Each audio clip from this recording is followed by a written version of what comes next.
Verse number 9. Macchitta madgata prana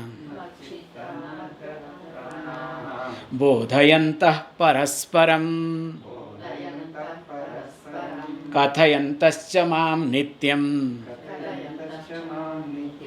tushyanti charamanti cha tesham satatayuktanam vajatam pritipurvakam dadami buddhiyogam tam yena mamupayanti te. So up to this already we have seen. In the last class we discussed very carefully. This is what our context was. That ekarupa to anekarupa to arupa. So this is the line that we have been using throughout the class so that it should hit our mind even if we are sleeping. But the point here is from ekarupa to arupa means from one God to formless God called Nirguna Brahma is very difficult for a person to travel. Suppose you have one God, let us say being a religious person, straight away you want to understand or you want to see that there is, like the God is formless, from one form to formless God, which is impossible. That's why this Aneka Rupa comes as intermediary step. And this Vibhuti Yoga is being highlighted here, this aspect. Now, in the last class we saw very clearly, so that I don't want to spend more time. This Virata Bhakta, what we call as Vishwarupa Bhakti, in fact sometimes say Vishwarupaha iti also, because Vishwam eva Rupaha, that means the universe appears, or sorry, the God appears as the universe, which Virat also Vividham Rajate Prakasate iti, that which is manifested, that which appears in different forms. So both are one answer. However, here when it's being talked very carefully, that aham dadami buddhi yogam, that we highlighted very carefully, that the Lord gives this jnanam. The Lord gives jnanam not by touching, by diksha or by something other, but the jnanam comes how? Through proper teaching. Aham dadami. So that's why here Lord Krishna himself becomes the Guru. When there is no Guru, this is called assurance. If we don't have Guru, don't worry. This is the Lord's responsibility to take care of it. But provided if we are surrendering to the God. The problem with all of us is, we do surrender, not that we don't surrender. We do surrender according to our convenience. Somebody said beautifully that, look, everybody do surrender God. Everybody do remember God according to their way. Starting, the one who is a habitual liar. In Hindi we say papi. So habitual liar habitually makes mistakes or makes blunders, committed, not sin, committed omissions and commissions, habitually. Definitely that person also remembers God when he is going to die. Death time, definitely you will remember God. So also if you look at a traveler, do remember God when train or flight goes away, misses the train or flight. Just observe this point. A student do remember God at the result day, okay? When the result is going to come. Bhagavan, Bhagavan, Bhagavan, you understand? Oh God.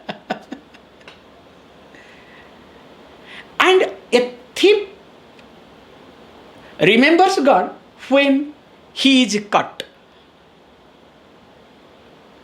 Just observe these points. So each one to remember God different time.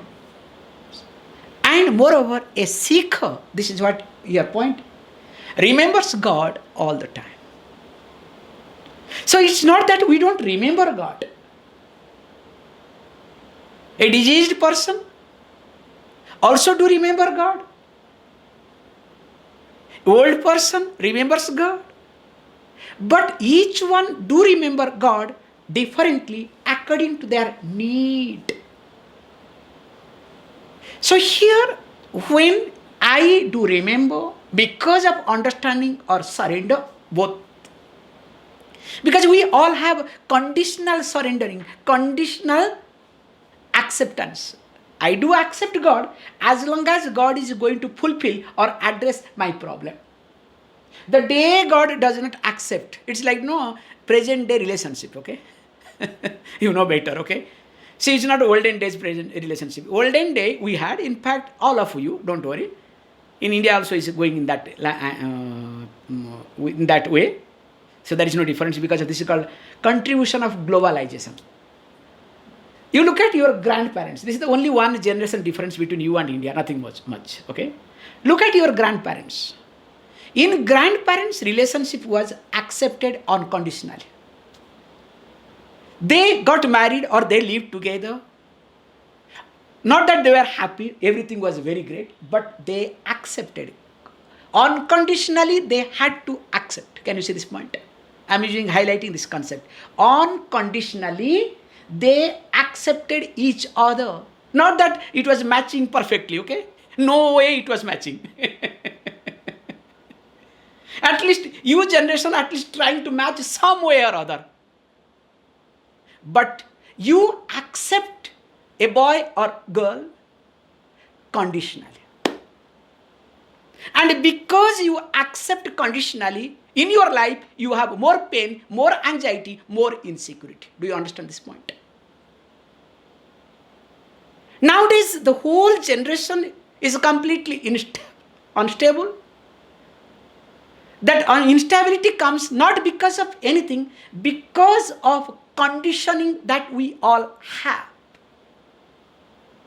And we dwell upon our conditionings that based on my conditionings, I am ready to surrender, I am ready to accept, I am ready to sometime tolerate.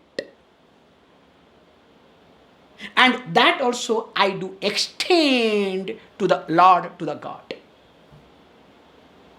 It is not going to work. So aham dadami buddhi yogam. That time the Lord gives buddhi yoga. Only that moment when the surrender comes unconditionally. This unconditional surrender. And that will happen when your attitude changes. That's why we see, I also do look at you people. The true color of a person comes when the person is being provoked. Is it clear? True color of a person comes out when the person is being provoked. Or else, hey, everything is great. You understand? For example, you have got a car. Old model, because nowadays that is vintage car, okay? Collector's item. That's another point. But let us say there is no shock absorber, nothing. But the road is superb. You will not feel the difference. If you change your cushion nicely, good cushion if you make it, then you will not feel the difference because the road is great. But if there are potholes, there are ups and downs, especially Himalaya roads, then you will understand what sort of car you have, what sort of shock absorber you need for the car. Is it clear? So also life. In life, if everything is smooth, whatever you want, people are there to do not take care of your ego, take care of you and yourself. Then what happens? Everybody is good. You understand? The moment you are being challenged, including when I challenge through the class, you know what happens, okay? Sometimes you switch off mentally me, okay? That's why I keep video on, so that at least don't switch off me while listening to. After that you can switch off. It's your choice, okay? At least don't switch off me when you are in the class, okay? However, coming back to the point, try to see this point very carefully. That how we are functioning. And that's why we cannot have buddhi yoga. It is impossible to have buddhi yoga. Because when my mind is not relatively, forget about completely, when my mind is not relatively free from my conditionings, How can I understand this knowledge that I am conditionless, free from all sort of conditionings? Do you understand the common concept? However, still we hope that we will understand. So that is what is being said very carefully, very nicely. Even if you don't understand, continue. If nothing happens in this life, next life. If nothing happens in next life, next life. There is a hope, okay? Let us continue. Tesam evanukampartham ahamagyanajam tamaham नाशयाम्यात्मभावस्तः ज्ञानदीपेन भास्वताम्. So here he says, look, first of all, there is a deepam. This is a beautiful concept of deepam. Deepam means a lamp. So the lamp is something which removes the ignorance. Now here, this deepam is called Jnana Deepam. So Jnana Deepam means lamp of knowledge. Now how? Let us look at how this Jnana Deepam, the Deepam is being lit. That's why we make it very clear in teaching tradition especially. We make it very clear that wherever there is teaching, the lamp has to continue. There are minimum things we make it. That's why in a temple, the first thing is to make the deepam, the lamp to continue. And also it is worth to have lamp in home regularly. Why? First, when you lit a lamp, you have to be little careful. Because when you take the matchstick, let us say if it is wind open or fan is running or whatever, then what happens? You have to be careful, you have to protect it for some time. Till that wick is well lit. Then once it is lit, now that is the job of the lamp to take care of that light. Can you see this point? It is not your job. Why and how? Please understand. You, when you light the lamp, for 1 minute or 2 minutes, depends upon, you take care of the lamp to lit properly. So, but once it is lit for some time, the lamp has to take care of by itself. Suppose there is a hole, the water starts spilling, the oil starts falling down, spilling. Will that lamp continue for long? Or there is some type of, do you know that wig where it is to be fixed, it tilts automatically, falls down. There is some defect in the lamp. Will that lamp continue for longer? So that means the lamp has to be responsible. This is the most important aspect. The lamp has to be responsible to continue. Is it clear? And that is how when we buy the lamp, we look at that aspect. Whether there is any defect or not. So without seeing defect, wow, this lamp is so colorful, so nice, we buy. Then finally we discover it is defective. Then what we do? That's a very good showpiece.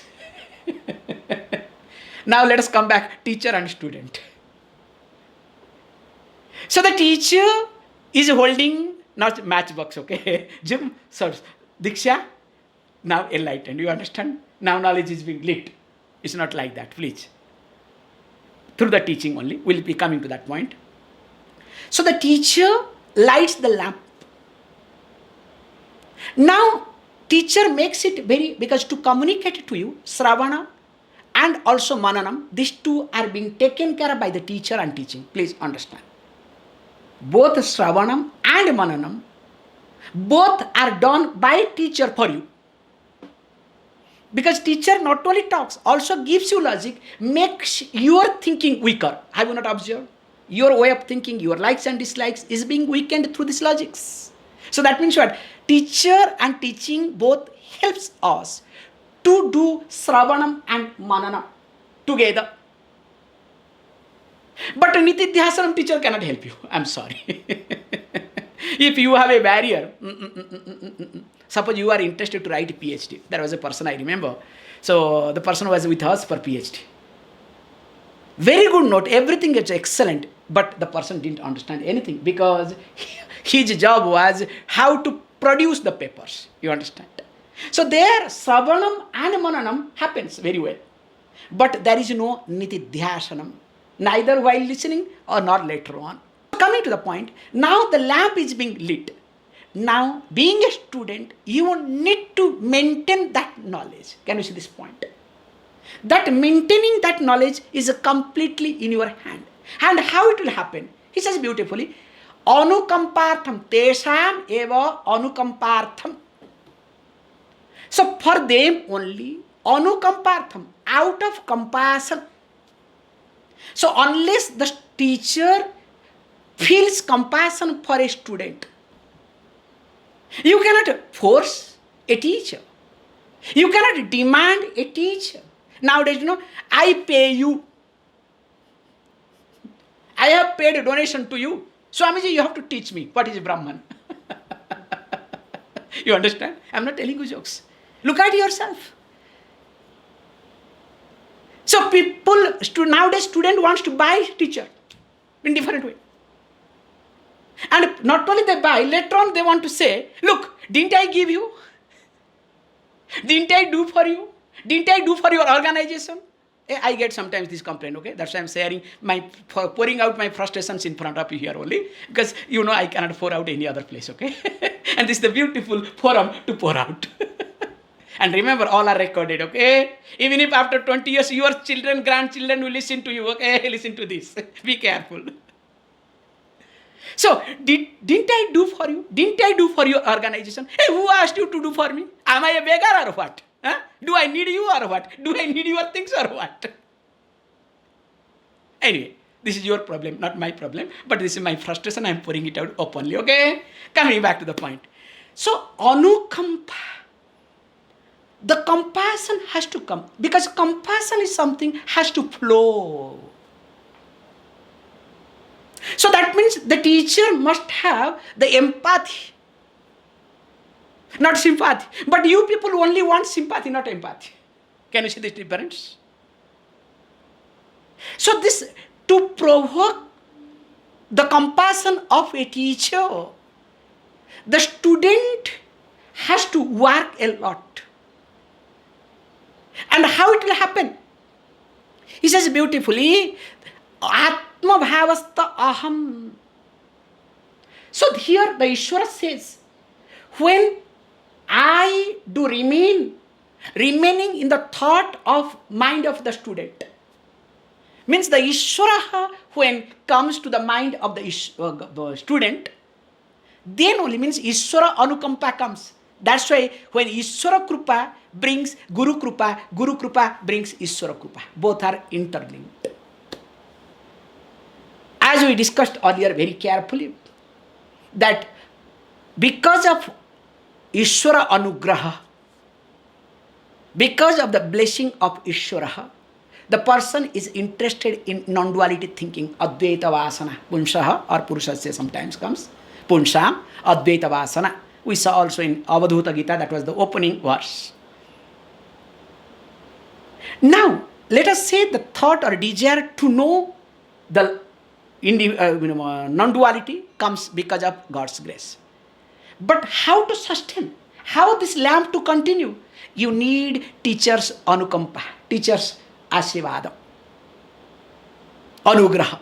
Ishvara anugraha perfect, but Guru anugraha or Guru asivadam, without that nothing will happen.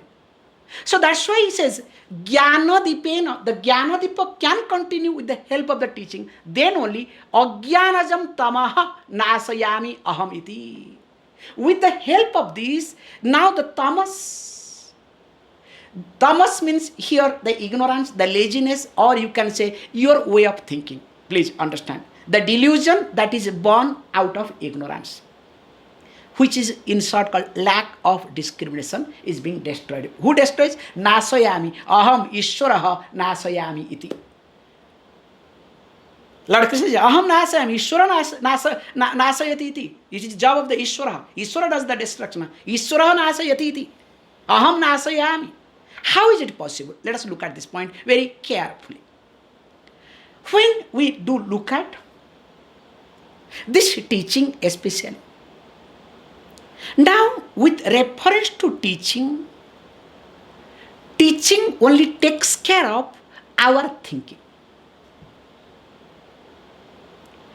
In fact, teaching only allows me to question myself, not to strengthen my thinking. Please.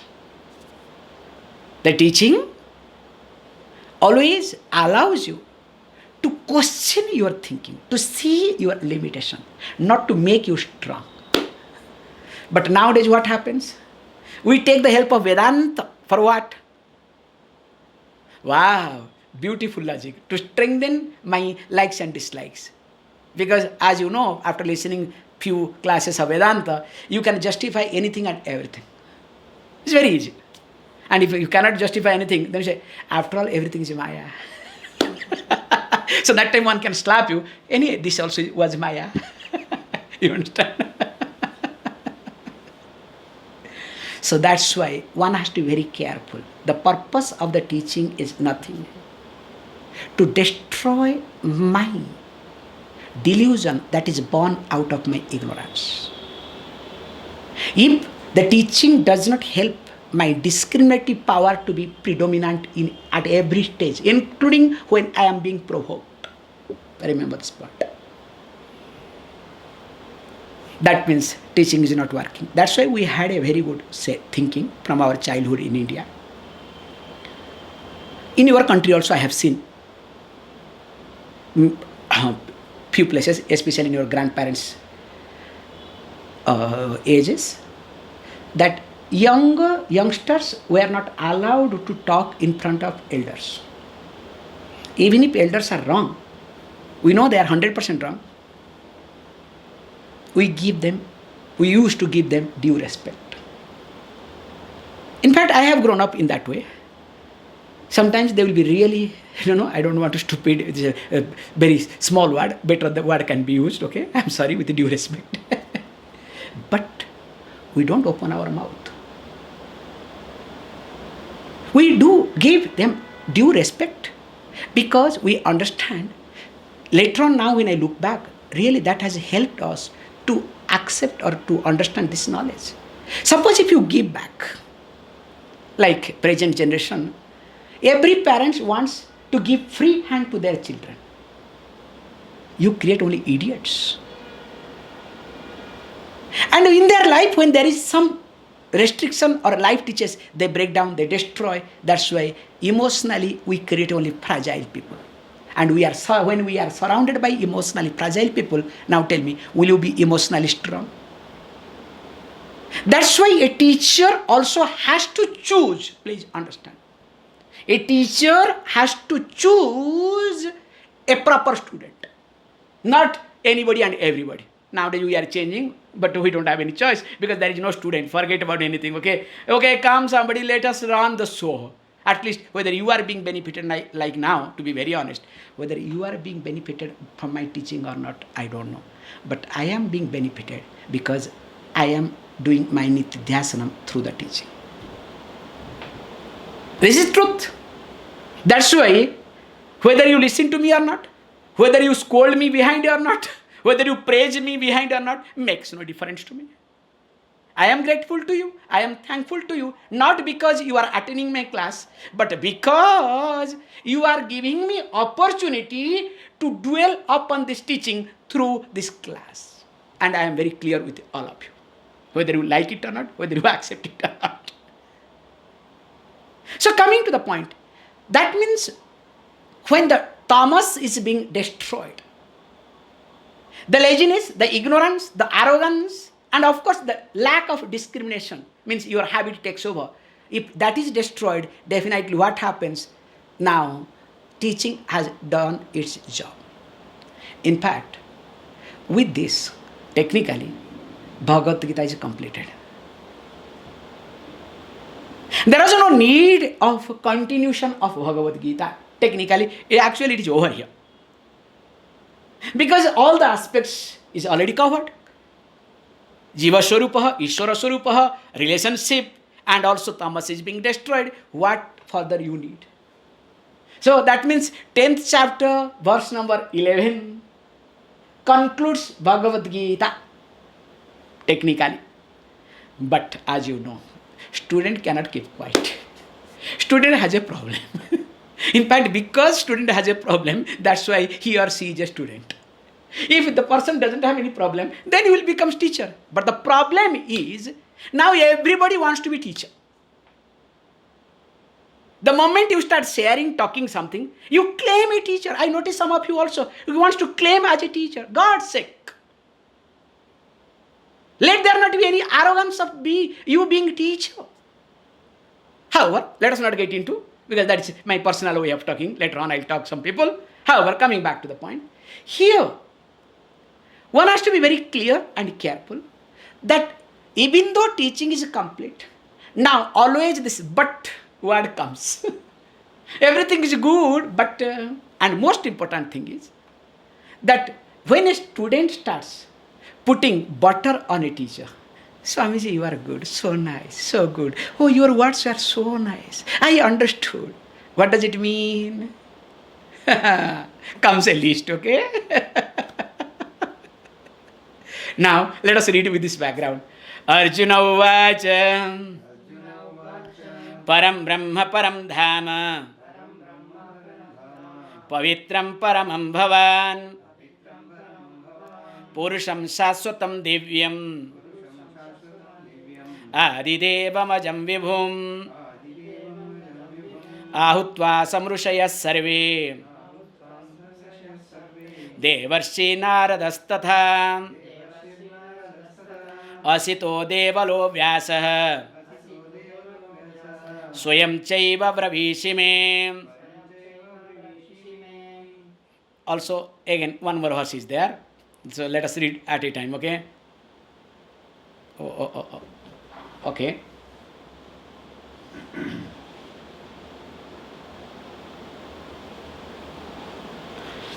Sarvametadrutam manye Yanma vadasi Kesava Nahite Bhagavan Vyaktim Viddurudevana Dhanava. And he continues till 18, okay? It's not a joke. So from 12 to 18, Arjuna starts a very careful way of questioning. In short, we'll be seeing that Arjuna says that, okay, you already explained the Ishvara Swarupa. But you explained Ishvara Swarupa in general. Because you pointed out very clearly that the glory is the vibhutis of any object. It's not the glory or vibhuti of the object, but it belongs to you, Ishvara, because you being the creator. This is the essence. But you are generalizing statement. You have to be particular, okay? Be specific. I am interested because, you know, I am a very focused student. Hey, look, we'll be seeing, because most important aspect here is how teacher to be asked a question differently. You should learn from Bhagavad Gita. That's why one of the person in India has told, because India is a center of confusion, okay? Don't worry. And especially politicians. And nowadays spiritual leaders, okay? Earlier, in those days, it was politicians. Because each politicians have said, one idiot was there. He used to say, whenever I have problem in my life, I just open the Bhagavad Gita book and I get the solution. As though Bhagavad Gita is the book of solutions. And that fellow created all problem, okay? Hey, Bhagavad Gita is a moksha shastra. It is not solution-oriented book, okay? We every day chant what? Moksha Shastre, Shri Krishna Arjuna Samvade. It is a moksha shastra. It is not a management shastra. Yes, you can twist it, okay? So that's why you can look at differently as per your mental disposition. I'll take one more minute, sorry. That's why what you need to look at here is, here Arjuna starts asking this question with the understanding, and later on also he's going to put his question. Please do highlight, do talk in specific what are the glories, so that I can find out who is standing where. You understand the concept? You look at your question. Whenever you ask question, how many times you are really genuine with reference to your question? Very rare. Very rarely you ask straightforward question. Always in your question there is agenda. Have you not observed? The agenda is so long. Don't ask, okay? And you think the teacher doesn't understand? Because that is a part of our teaching. So here Arjuna also becomes smart. And of course, Guru is the teacher, is Lord Krishna. He is not going to leave so quickly. That's why Bhagavad Gita, instead of getting completed here, continues few more chapters. Do you understand? Also, we will be continuing, and also once in a while ask questions, so that it becomes, let us say, a point of reference for me to understand your mind, so that I can talk more. Please close your eyes.